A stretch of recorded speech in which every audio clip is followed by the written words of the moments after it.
Welcome to class 9th और उसके बाद में वेलकम टू मैथ्स क्लास। मैंने 9th क्लास में क्यों वेलकम किया? क्योंकि 8वीं तक आप बच्चे थे, मिडिल सेक्शन में थे, अब आप सेकेंडरी सेक्शन में आ गए, तो वेलकम तो आपका किया जाना चाहिए। मिडिल सेक्शन और सेकेंडरी सेक्शन दोनों के अंदर थोड़ा सा डिफरेंस रहता है। 9th क्लास से एक्चुअली देखा जाए तो आपकी प्रिपरेशन सबसे पहले 10th बोर्ड एग्जामिनेशन के लिए होती है, उसके बाद में 12th और फिर IIT वगैरह के लिए अगर आपको पार्टिसिपेट करना हो, लेकिन उसके लिए आपके कॉन्सेप्ट्स क्लियर होने चाहिए और कॉन्सेप्ट्स बनते हैं 9th क्लास से।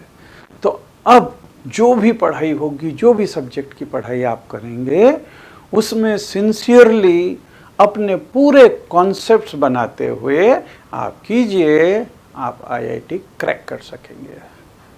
तो आपके मैथमेटिक्स के अंदर फर्स्ट चैप्टर है नंबर सिस्टम। ये नंबर सिस्टम आपने 6th में भी पढ़ा है, 7th में भी पढ़ा है, 8th में भी पढ़ा है, अब यहाँ पे 9th में भी है।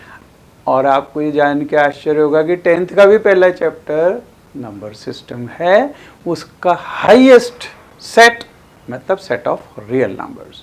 आपने जब ये नंबर सिस्टम शुरू किया था तो नंबर सिस्टम शुरू होता है नेचुरल नंबर्स से।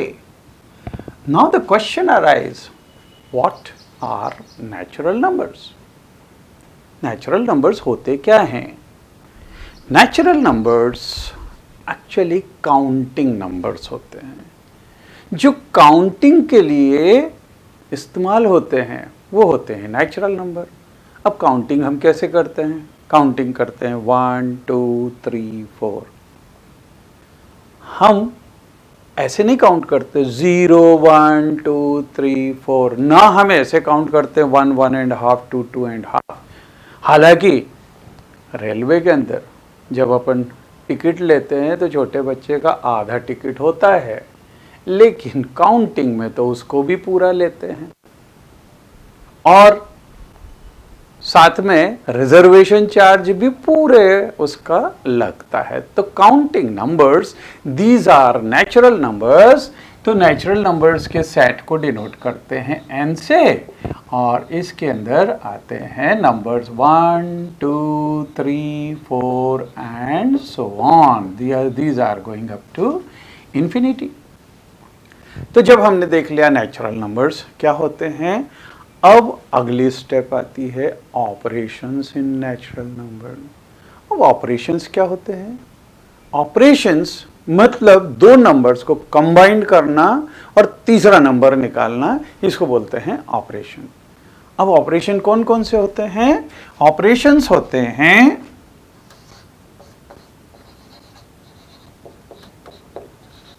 Operations are, first is addition,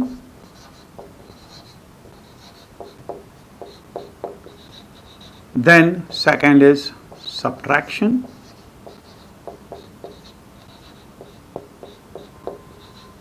multiplication,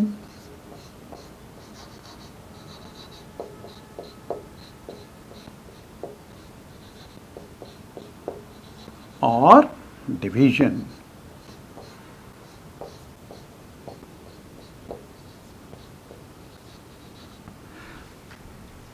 आप ये देखेंगे, चाहे ऐड करें, सब्ट्रैक्ट करें, मल्टीप्लाई करें या डिवाइड करें, इनके लिए दो नंबर्स की ज़रूरत है।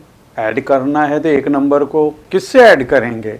दो नंबर्स होने चाहिए, सपोज 2 and 3। तो दोनों को जब ऐड करेंगे तो हमारे पास एक ही नंबर आ रहा है। तो ऑपरेशन में क्या करेंगे? दो नंबर्स होने चाहिए, उसको ऑपरेट करेंगे तो हमारे पास में एक नंबर आएगा। अब एडिशन, आपको ये मालूम है कि 2 + 3 = 5 होता है। अब ये 2 + 3 = 5 ही क्यों होता है? 4 क्यों नहीं होता या 6 क्यों नहीं होता? आप अगर फ्लैशबैक में जाएंगे प्राइमरी प्री प्राइमरी क्लासेस के अंदर आपको बतलाया है कि 2 + 3 5 कैसे होता है। ये भी काउंटिंग से बतलाया है कि अगर मैंने आपको 2 टॉफ़ी दी, फिर उसके बाद में 3 टॉफ़ी और दे दी, अब कितनी टॉफ़ी हैं तो बच्चा काउंट करेगा 1 2 3 4 5, तो 5 है तो 2 + 3 = 5। और अगर आप याद करें तो आपको ये भी बतलाया है कि सबसे पहले 2 डंडे ड्रॉ करो, फिर उसके बाद में 3 डंडे और ड्रॉ करो। आपको काउंटिंग मालूम है तो 2 डंडे ड्रॉ कर सकते हो, काउंटिंग मालूम है तो 3 डंडे भी ड्रॉ कर सकते हो। फिर बोलते हैं कि इनको पूरे को काउंट करो, तो 1 2 3 4 5, तो दिस इज इक्वल टू 2 + 3 = 5 होगा, ना तो 4 आएगा और ना 6 आएगा, तो 2 + 3 = 5। ऐसे ही आपको मल्टीप्लिकेशन भी सिखाया है कि 2 × 3 = 6। अब ये कैसे आता है, ये भी काउंटिंग से आता है। आपको 2 काउंट करना आता है तो 2 डंडे ड्रॉ करो, फिर उसके बाद में 2 डंडे और ड्रॉ करो दूसरी बार, फिर तीसरी बार, क्योंकि 2 × 3 दिस इज कमिंग 3 टाइम्स 2, 2 × 3 मतलब 3 टाइम्स 2, तो 2 2 2 3 बार अगर हम अपने से 3 बार डंडे ड्रॉ कर दें। अब इसको काउंट करें 1 2 3 4 5 6, तो this is coming 6, means 2 × 3 = 6. So like this addition is defined, multiplication is also defined like this. एक बार अगर हमने एडिशन करना देख लिया तो एडिशन की कुछ प्रॉपर्टीज होती है। ये प्रॉपर्टीज होती हैं, अगर हम इसकी प्रॉपर्टीज देखें तो प्रॉपर्टीज के अंदर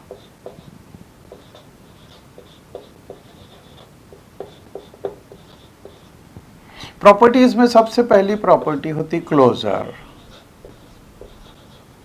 दूसरी होती है कम्यूटेटिव,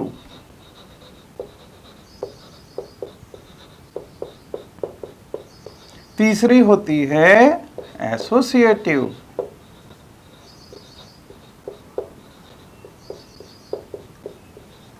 चौथी होती है आइडेंटिटी एलिमेंट,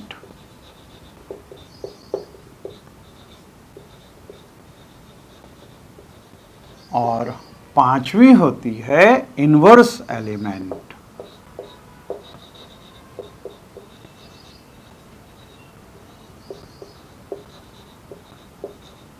ये प्रॉपर्टीज एडिशन के लिए भी होती है और यही प्रॉपर्टीज मल्टीप्लिकेशन के लिए भी होती है।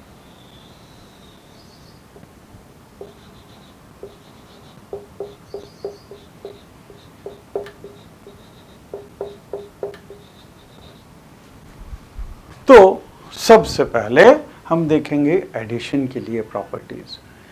एडिशन के लिए क्लोजर प्रॉपर्टी क्या होती है? क्लोजर प्रॉपर्टी होती है sum of two natural number is a natural number. जैसे अगर 2 एक नेचुरल नंबर है, 3 दूसरा नेचुरल नंबर है, इनको जब हम ऐड करेंगे तो 2 + 3 = 5, और 5 भी तो नेचुरल नंबर होता है। तो this is called closure property. तो क्लोजर प्रॉपर्टी क्या होगी? Sum of two natural number is a natural number. तो ये क्लोजर प्रॉपर्टी इसमें एडिशन के अंदर सेटिस्फाई हो रही है, sum of two natural number is a natural number. फिर दूसरी प्रॉपर्टी होती है कम्यूटेटिव। कम्यूटेटिव प्रॉपर्टी मतलब क्या? अगर हम ऑर्डर एडिशन का रिवर्स कर दें तो भी कोई फर्क नहीं पड़ता। मतलब चाहे हम 2 + 3 निकालें वो भी 5 आएगा, और 3 + 2 निकालें वो भी 5 आएगा। तो क्योंकि चाहे हम पहले 2 डंडे ड्रॉ करें फिर 3 ड्रॉ करें, इसको काउंट करेंगे तो भी 5 आएगा, या फिर पहले 3 करें और उसके बाद में 2 करें और फिर काउंट करेंगे तो उसमें भी 5 आएगा. So this is called commutative property. Means 2 plus 3 is equal to 3 plus 2. This is called commutative property. ठीक है. फिर आती है एसोसिएटिव प्रॉपर्टी. एसोसिएटिव प्रॉपर्टी मतलब क्या है? Group wise addition. Group wise addition मतलब हम अगर 2 plus 3 plus 4, अगर 2, 3, 4 ये हमारे पास में 3 नेचुरल नंबर्स हैं, तो 2 plus 3 plus 4 is equal to 2 plus 3 and plus 4. मतलब हम चाहे इसको पहले ग्रुप में लें, इसको ऐड करें, या पहले 2 और 3 को ग्रुप में ले लें, ऐड करें, और फिर बाद में उसमें 4 को ऐड करें. दोनों केस के अंदर आंसर सेम आएगा. कैसे? 3 plus 4 दिस इज 7 और 7 plus 2 दिस इज 9. तो लेफ्ट हैंड साइड आया 9. अब राइट हैंड साइड देखें तो 2 plus 3 दिस इज 5 और 5 plus 4 दिस इज ऑल्सो 9. तो left hand side is also 9 and right hand side is also 9. इसका मतलब left hand side is equal to right hand side. तो natural numbers के लिए ये प्रॉपर्टी भी सेटिस्फाई होती है. अगली आती है आइडेंटिटी एलिमेंट. अब ये आइडेंटिटी एलिमेंट होता क्या है? आइडेंटिटी एलिमेंट वो एलिमेंट होगा जिसको किसी भी एलिमेंट के साथ ऐड कर दें तो वापस वही एलिमेंट आ जाए. मतलब अगर उसको 2 के साथ ऐड करें तो इज इक्वल टू 2 आ जाए, 3 के साथ ऐड करें तो 3 आ जाए. ऐसा एलिमेंट कौन सा है? 0. क्योंकि 0 को हम किसी के भी साथ में ऐड करेंगे. 0 plus 2 this is 2, 0 plus 3 this is 3.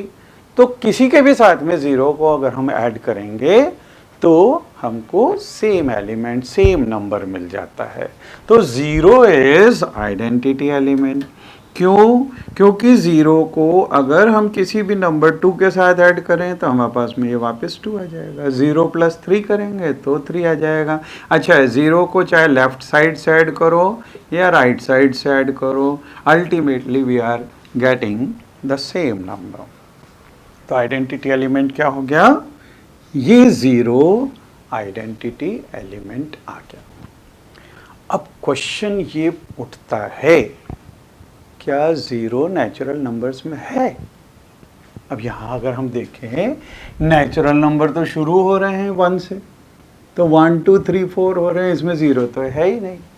0 नहीं है इसका मतलब नेचुरल नंबर एक परफेक्ट सेट नहीं है. इसको थोड़ा सा एक्सटेंशन की ज़रूरत है. इसको एक्सटेंड करेंगे and we will get set of whole numbers. तो होल नंबर्स, इस नेचुरल नंबर के बाद में अगला सेट आता है सेट ऑफ होल नंबर्स. और सेट ऑफ होल नंबर्स को डिनोट करते हैं W से. इसके अंदर 0 भी आ जाएगा और ये सब नेचुरल नंबर्स 1 2 3 4 सब आ जाएंगे. तो होल नंबर्स के अंदर सब नेचुरल नंबर्स हैं, इसके अलावा 0 भी है. और जब 0 आ गया इसका मतलब ये फोर्थ प्रॉपर्टी आइडेंटिटी एलिमेंट वाली इसके अंदर सेटिस्फाई हो गई. अब अगली होती है इनवर्स एलिमेंट. किसी भी नंबर का इनवर्स एलिमेंट कौन सा होगा? ये वो नंबर होगा जिसको गिवन नंबर के साथ ऐड करो तो आइडेंटिटी एलिमेंट आ जाए. तो जैसे अगर 2 है, 2 के साथ में हम किसको ऐड करेंगे कि आइडेंटिटी एलिमेंट 0 आ जाए? 2 के साथ में अगर हम -2 ऐड करते हैं तो 0 आता है. और कोई भी नंबर अगर ऐड करेंगे, 2 के साथ 1 ऐड करेंगे तो 0 नहीं आएगा, 2 के साथ में 5 ऐड करेंगे तो 0 नहीं आएगा, लेकिन 2 के साथ अगर -2 ऐड करेंगे तो हमारे पास में आइडेंटिटी एलिमेंट 0 आ जाएगा। 3 के साथ में अगर -3 ऐड करेंगे तो हमारे पास आइडेंटिटी एलिमेंट 0 होगा।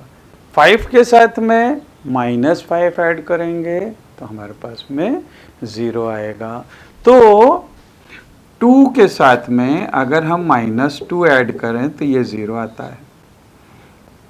इसको लेफ्ट साइड से ऐड करो या राइट साइड से ऐड करो, दोनों केस में ये 0 ही आता है। तो 2 का एडिटिव इनवर्स है -2, 3 लिखेंगे तो यहाँ पे आ जाएगा -3, 5 लिखेंगे तो -5, 7 का -7, 10 का -10। तो ये सब एडिटिव इनवर्स एलिमेंट्स होंगे, -2, -3, -5, -7, -10, -15, जितने भी नेगेटिव एलिमेंट्स हैं वो पॉजिटिव एलिमेंट का एडिटिव इनवर्स है। Now the question arise, do these elements exist in set of whole numbers? अब होल नंबर्स के अंदर यहाँ पे क्या नेगेटिव नंबर्स हैं? -1 तो इसमें है ही नहीं, -2 भी नहीं है, -3 भी नहीं है, मतलब एडिटिव इनवर्सेस है ही नहीं। जब एडिटिव इनवर्स नहीं है इसका मतलब होल नंबर भी परफेक्ट सेट नहीं है, इसको भी आगे बढ़ाना पड़ेगा। इसमें नेगेटिव नंबर्स डाल देंगे तो वो बन जाएगा set of integers. Set of integers को डिनोट करते हैं z से, और z के अंदर नेगेटिव नंबर्स सब आ जाएंगे, -3, -2, -1, 0, 1, 2, 3 and so on up to infinity. तो इंटीजर्स के अंदर पूरे होल नंबर्स आ गए, सब नेचुरल नंबर्स आ गए और इसके अलावा नेगेटिव नंबर्स भी आ गए। तो ये हो गया इंटीजर, और इस सेट ऑफ इंटीजर के अंदर ये वाली प्रॉपर्टी सेटिस्फाई हो गई। जब हमारे पास में नेगेटिव नंबर आ गए तो हमको सब्ट्रैक्शन आ गया, क्योंकि सब्ट्रैक्शन के अंदर अगर हम 5 - 3 ये निकालना है, एक्चुअली हम क्या कर रहे हैं इसमें 5 प्लस ऑफ -3, मतलब 5 के साथ में 3 का एडिटिव इनवर्स को ऐड कर रहे हैं। तो यहाँ से हमको आ जाएगा सब्ट्रैक्शन। अब अगला ऑपरेशन होता है मल्टीप्लिकेशन। मल्टीप्लिकेशन हम देख तो चुके हैं, डिफाइन कैसे होता है, 2 × 3 = 6। ये होता है काउंटिंग से। तो मल्टीप्लिकेशन क्या होता है ये मालूम। अब देखिए यहाँ पे अगर 2 इंटीजर है, 3 इंटीजर है, तो 2 × 3 is 6, 6 is also इंटीजर, मतलब closure property for multiplication is satisfied. Multiplication के लिए क्लोजर प्रॉपर्टी क्या होगी? Product of 2 integer is an integer. तो this is closure property for multiplication, और ये सेटिस्फाई होती है। दूसरी प्रॉपर्टी होती कम्यूटेटिव। जैसे इसमें 2 + 3 = 3 + 2 है, इसमें 2 × 3 = 3 × 2 है, तो ये भी सेटिस्फाई हो रही है इंटीजर्स के अंदर। फिर एसोसिएटिव प्रॉपर्टी है 2 + 3 + 4 = 2 + 3 + 4। मल्टीप्लिकेशन में कैसी हो जाएगी?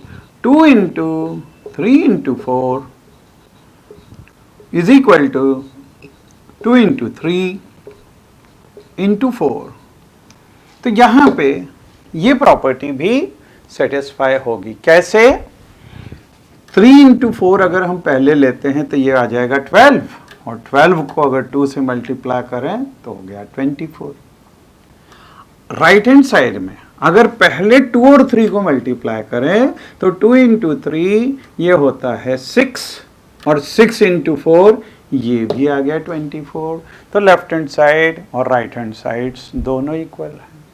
कम्यूटेटिव में भी 2 × 3 6 है, 3 × 2 इज ऑल्सो 6, तो ये भी सेटिस्फाई हो रहा है, ये भी सेटिस्फाई हो रहा है। अब मल्टीप्लिकेशन के अंदर अगला होगा आइडेंटिटी एलिमेंट। तो इसके अंदर तो 0 था नंबर, जिसको किसी के भी साथ में ऐड करो तो अपने पास में वही नंबर आ जाता था। मल्टीप्लिकेशन में कौन सा नंबर ऐसा है जिसको किसी भी नंबर के साथ में मल्टीप्लाई करो तो वापस वही नंबर आ जाए? 2 के साथ किसको मल्टीप्लाई करें कि वापस 2 आ जाए?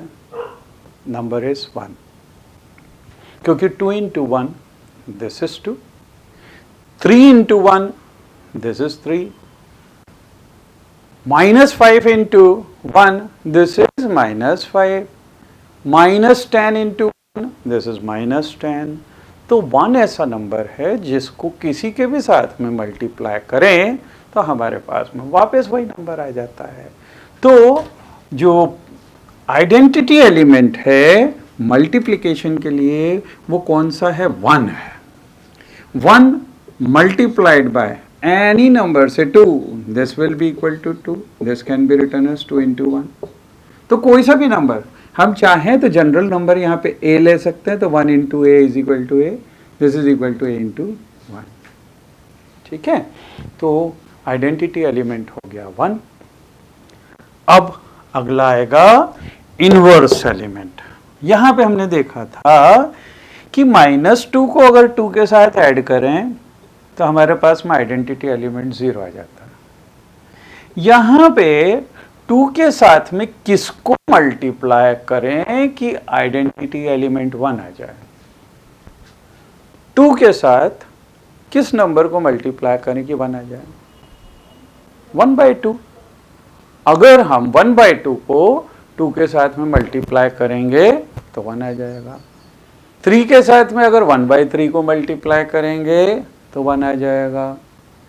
-5 के साथ में अगर 1/-5 को मल्टीप्लाई करेंगे तो 1 आ जाएगा।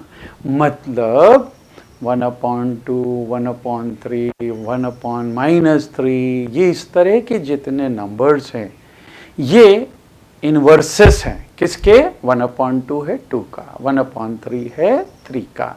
तो दीज आर मल्टीप्लिकेटिव इनवर्स। जैसे 2 है तो 2 का मल्टीप्लिकेटिव इनवर्स है 1/2, क्योंकि 1/2 को जब इसके साथ में मल्टीप्लाई करेंगे तो हमारे पास में आ जाएगा 1।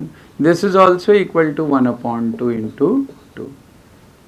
तो 1/2 is multiplicative inverse of 2, 1/3 is multiplicative inverse of 3, 1/4 is multiplicative inverse of 4. But now again question arise, 1/2, 1/3, 3/4 इस तरह के नंबर फ्रैक्शन वाले क्या इंटीजर्स में हैं? Answer is no. इसका मतलब इंटीजर भी परफेक्ट सेट नहीं है, इसको भी आगे बढ़ाना पड़ेगा और अगला सेट आ जाता है set of rational number. This is denoted by Q and Q is the set of all x such that x is in the form of p/q, where p and q are integers, p and q are integers, and q is not equal to 0। ये definition आपने already पढ़ी हुई है 8th class तक। Actually ये पूरी चीज़ें ये एक बार आपका रिवीजन है 8th क्लास तक जो भी आपने पढ़ा है, क्योंकि एक बार आपने ये वाली चीज़ें वापस देख ली, आपके कॉन्सेप्ट्स बन गए, अब 9th क्लास में कोई दिक्कत नहीं आने वाली। तो जो इस तरह की p/, ये q मतलब set of rational number is the set of all x, मतलब इसमें सब x टाइप के एलिमेंट होंगे जो किस फॉर्म में है? p/q वाले फॉर्म में है। p/q वाले फॉर्म में है, इसका मतलब फ्रैक्शनल फॉर्म में है, और फ्रैक्शनल फॉर्म में है, और यहाँ पे p और q इंटीजर्स हैं और q is not equal to 0, मतलब डिनोमिनेटर कभी भी हम 0 नहीं ले सकते, क्योंकि 0 से किसी चीज को डिवाइड नहीं कर सकते। अगर डिनोमिनेटर के अंदर 0 आता है तो वो टर्म नॉट डिफाइंड होगी। तो ये रैशनल नंबर्स हैं। अच्छा, अब हम यहाँ पे अगर एक चीज देखें कि क्या ये इंटीजर्स, ये भी, क्योंकि देखिए सब नेचुरल नंबर होल नंबर के अंदर थे, यहाँ पे होल नंबर में थे, सब होल नंबर्स इंटीजर के अंदर थे। ये देखिए ये पूरे सब होल नंबर्स, इसके अलावा इसमें एक्स्ट्रा एलिमेंट्स भी हैं। अब क्वेश्चन ये होता है कि क्या सब इंटीजर्स भी रैशनल नंबर के अंदर है? Answer will be yes. क्यों? क्योंकि कोई सा भी नंबर ले लिया, अगर अपन ने 3 ले लिया तो 3 को हम 3/1 ऐसे लिख सकते हैं। तो ये हो गया हमारा p, ये हो गया q। ये p और q दोनों ही इंटीजर है, 3 भी इंटीजर है, 1 भी इंटीजर है। और क्या डिनोमिनेटर 0 है? आंसर इज नो, ये डिनोमिनेटर 0 भी नहीं है। इसका मतलब ये जो इंटीजर है ये रैशनल नंबर भी है। अगर हम कोई सा नेगेटिव नंबर ले लें, से -7, -7 को हम लिख सकते हैं -7/1। यहाँ पे -7 इंटीजर है, 1 इज ऑल्सो इंटीजर, और डिनोमिनेटर ये इंटीजर है लेकिन 0 नहीं है। तो this is also a rational number. तो आपने अभी तक रैशनल नंबर्स तक पढ़ा है, लेकिन जैसे हमने सब इंटीजर्स को अपॉन में 1 लिख दिया तो सब ये रैशनल नंबर्स हो गए। इसके अलावा भी अगर 3/4, 2/3 या -1/7 या -4/-3, इस तरह के सब नंबर्स ये फ्रैक्शनल फॉर्म के हैं, तो ये सब रैशनल नंबर्स होंगे। लेकिन अब क्वेश्चन ये आता है कि क्या कोई ऐसे नंबर भी हैं जो p/q के फॉर्म में नहीं लिखे जा सकते? आपके माइंड में कोई से नंबर्स आते हैं जो p/q के फॉर्म में नहीं लिखे जा सकते? Answer is yes, there are some numbers which cannot be written in the form of p/q। हम अगली क्लास के अंदर हम ये देखेंगे कि वो कौन से नंबर्स हैं जो p/q के फॉर्म में नहीं लिखे जा सकते, क्योंकि रैशनल नंबर्स को इनका डेसिमल रिप्रेजेंटेशन भी होता है। तो हम अगली क्लास के अंदर देखेंगे डेसिमल रिप्रेजेंटेशन ऑफ नंबर्स, और उन डेसिमल रिप्रेजेंटेशन में कौन से नंबर्स ऐसे हैं जिसको हम p/q वाले फॉर्म में कन्वर्ट नहीं कर सकते। तो ये हम देखेंगे अगली क्लास में। और ऐसे नंबर्स जो p/q के फॉर्म में नहीं लिखे जा सकते उनको बोलते हैं irrational numbers. So in next class we will study irrational numbers. Thank you.